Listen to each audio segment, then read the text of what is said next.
Estava se aproximando a festa dos pães sem fermento, chamada Páscoa, e os chefes dos sacerdotes e os mestres da lei estavam procurando um meio de matar Jesus, mas tinham medo do povo. Então Satanás entrou em Judas, chamado Iscariotes, um dos 12. Judas dirigiu-se aos chefes dos sacerdotes e aos oficiais da guarda do templo e tratou com eles como lhes poderia entregar Jesus. A proposta muito os alegrou e lhe prometeram dinheiro. Ele consentiu e ficou esperando uma oportunidade para lhes entregar Jesus quando a multidão não estivesse presente. Finalmente, chegou o dia dos pães sem fermento, no qual devia ser sacrificado o cordeiro pascal. Jesus enviou Pedro e João, dizendo: Vão preparar a refeição da Páscoa. Onde queres que a preparemos? Perguntaram eles. Ele respondeu: Ao entrarem na cidade, vocês encontrarão um homem carregando um pote de água. Sigam-no até a casa em que ele entrar e digam ao dono da casa: O mestre pergunta: Onde é o salão de hóspedes no qual poderei comer a Páscoa com os meus discípulos? Ele lhes mostrará uma ampla sala no andar superior, toda mobiliada. Façam ali os preparativos. Eles saíram e encontraram tudo como Jesus lhes tinha dito. Então, prepararam a Páscoa. Quando chegou a hora, Jesus e os seus apóstolos reclinaram-se à mesa. Ele lhes disse: Desejei ansiosamente comer esta Páscoa com vocês, antes de sofrer. Pois eu lhes digo, não comerei dela novamente até que se cumpra no reino de Deus. Recebendo um cálice, ele deu graças e disse: Tomem isto e partilhem uns com os outros. Pois eu lhes digo que não beberei outra vez do fruto da videira, até que venha o reino de Deus. Tomando o pão, deu graças, partiu-o e o deu aos discípulos, dizendo: Isto é o meu corpo, dado em favor de vocês. Façam isto em memória de mim. Da mesma forma, depois da ceia, tomou o cálice, dizendo: Este cálice é a nova aliança no meu sangue, derramado em favor de vocês. Mas eis que a mão daquele que vai me trair está com a minha sobre a mesa. O Filho do Homem vai, como foi determinado, mas ai daquele que o trair.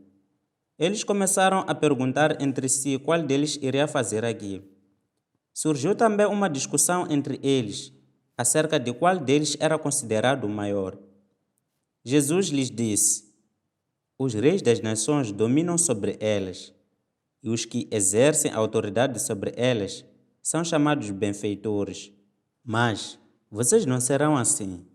Ao contrário, o maior entre vocês deverá ser como o mais jovem, e aquele que governa como o que serve.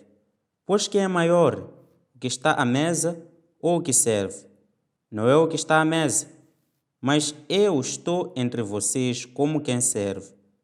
Vocês são os que têm permanecido ao meu lado durante as minhas provações. E eu lhes designo um reino, assim como meu Pai o designou a mim, para que vocês possam comer e beber à minha mesa, no meu reino e sentar-se em tronos, julgando as 12 tribos de Israel. Simão, Simão, Satanás pediu vocês para peneirá-los como trigo, mas eu orei por você, para que a sua fé não desfaleça, e quando você se converter, fortaleça os seus irmãos. Mas ele respondeu: Estou pronto para ir contigo para a prisão e para a morte. Respondeu Jesus: Eu lhes digo, Pedro, que antes que o galo cante hoje, 3 vezes você negará que me conhece. Então Jesus lhes perguntou: Quando eu os enviei sem bolsa, saco de viagem ou sandálias, faltou-lhes alguma coisa? Nada, responderam eles. Ele lhes disse: Mas agora, se vocês têm bolsa, levem-na, e também o saco de viagem. E se não têm espada, vendam a sua capa e comprem uma. Está escrito: E ele foi contado com os transgressores. E eu lhes digo que isso precisa cumprir-se em mim. Sim, o que está escrito a meu respeito está para se cumprir. Os discípulos disseram: Vê, Senhor, aqui estão 2 espadas. É o suficiente, respondeu ele. Como de costume, Jesus foi para o Monte das Oliveiras e os seus discípulos o seguiram. Chegando ao lugar, ele lhes disse: Orem para que vocês não caiam em tentação. Ele se afastou deles a uma pequena distância, ajoelhou-se e começou a orar. Pai, se queres, afasta de mim este cálice. Contudo, não seja feita a minha vontade, mas a tua. Apareceu-lhe então um anjo do céu que o fortalecia. Estando angustiado, ele orou ainda mais intensamente, e o seu suor era como gotas de sangue que caíam no chão. Quando se levantou da oração e voltou aos discípulos, encontrou-os dormindo, dominados pela tristeza. Por que estão dormindo? Perguntou-lhes. Levante-se e orem para que vocês não caiam em tentação. Enquanto ele ainda falava, apareceu uma multidão conduzida por Judas, um dos 12. Este se aproximou de Jesus para saudá-lo com um beijo. Mas Jesus lhe perguntou: Judas, com um beijo você está traindo o Filho do Homem? Ao verem o que ia acontecer, os que estavam com Jesus lhe disseram: Senhor, atacaremos com espadas?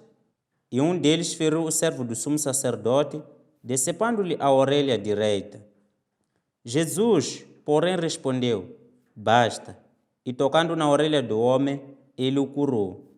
Então Jesus disse aos chefes dos sacerdotes, aos oficiais da guarda do templo e aos líderes religiosos que tinham vindo procurá-lo: Estou eu chefiando alguma rebelião para que vocês tenham vindo com espadas e varas? Todos os dias eu estive com vocês no templo e vocês não levantaram a mão contra mim. Mas esta é a hora de vocês, quando as trevas reinam. Então, prendendo-o, levaram-no para a casa do sumo sacerdote. Pedro os seguia à distância. Mas, quando acenderam um fogo no meio do pátio e se assentaram ao redor dele, Pedro sentou-se com eles. Uma criada o viu sentado ali à luz do fogo. Olhou fixamente para ele e disse: Este homem estava com ele. Mas ele negou: Mulher, não o conheço. Pouco depois, um homem o viu e disse: Você também é um deles. Homem, não sou. Respondeu Pedro. Cerca de 1 hora mais tarde, outro afirmou: Certamente este homem estava com ele, pois é galileu. Pedro respondeu: Homem, não sei do que você está falando. Falava ele ainda quando o galo cantou. O Senhor voltou-se e olhou diretamente para Pedro. Então Pedro se lembrou da palavra que o Senhor lhe tinha dito: Antes que o galo cante hoje, você me negará 3 vezes. Saindo dali, chorou amargamente. Os homens que estavam detendo Jesus começaram a zombar dele e a bater nele. Cobriam seus olhos e perguntavam: Profetize, quem foi que lhe bateu? E lhe dirigiam muitas outras palavras de insulto. Ao amanhecer, reuniu-se o sinédrio, tanto os chefes dos sacerdotes quanto os mestres da lei, e Jesus foi levado perante eles. Se você é o Cristo, diga-nos, disseram eles. Jesus respondeu: Se eu vos disser, não crereis em mim, e, se eu vos perguntar, não me respondereis. Mas de agora em diante, o Filho do Homem estará assentado à direita do Deus Todo-Poderoso. Perguntaram-lhe todos: Então, você é o Filho de Deus? Vós estáis dizendo que eu sou. Respondeu ele. Eles disseram: Por que precisamos de mais testemunhas? Acabamos de ouvir dos próprios lábios dele.